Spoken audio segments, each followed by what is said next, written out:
بسم اللہ الرحمن الرحیم۔ السلام علیکم میرے پیارے دوستو، امید کرتا ہوں کہ آپ سب خیریت سے ہوں گے۔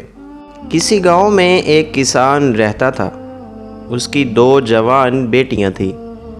ایک کی اس نے مالی سے شادی کر دی اور ایک کی کمہار سے شادی کر دی۔ کافی عرصہ گزر گیا۔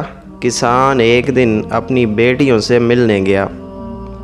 پہلے وہ مالی کے باغ میں پہنچا، اپنی بیٹی کا حال دریافت کیا۔ بیٹی نے کہا، اللہ پاک کی بڑی رحمت ہے، یوں تو میرے دل کو کوئی غم نہیں، مگر خدا سے ہر دم یہ دعا ہے کہ اگر ایک بارش ہو جائے تو میرا باغ ہرا بھرا ہو جائے گا، اگر 2-4 دن اور پانی نہ ملا تو سارا باغ سوکھ جائے گا۔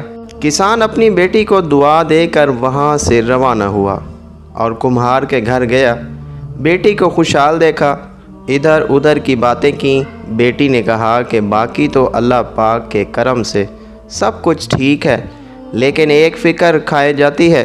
ہر روز بادل چھا جاتے ہیں جبکہ بنائے ہوئے سارے برتن سوکھنے کے لیے رکھے ہیں۔ ہر وقت یہی دعا مانگتی ہوں کہ خدا کرے بارش نہ ہو۔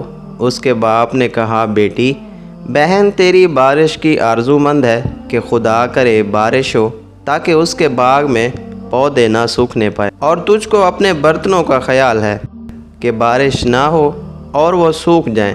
میں تو حد سے زیادہ پریشان ہوں کہ خدا سے کیا دعا مانگوں۔ دونوں صورتیں یقین کی ہیں۔ کچھ لوگ اللہ تعالیٰ پر سب چھوڑ دیتے ہیں، کچھ لوگ اللہ تعالیٰ کے لیے سب چھوڑ دیتے ہیں۔ جب معاملات تمہاری پہنچ سے دور نکل جائیں تو اللہ پاک پہ چھوڑ دو، وہ سب کچھ ایسے کرے گا کہ تم کبھی سوچ بھی نہیں سکتے۔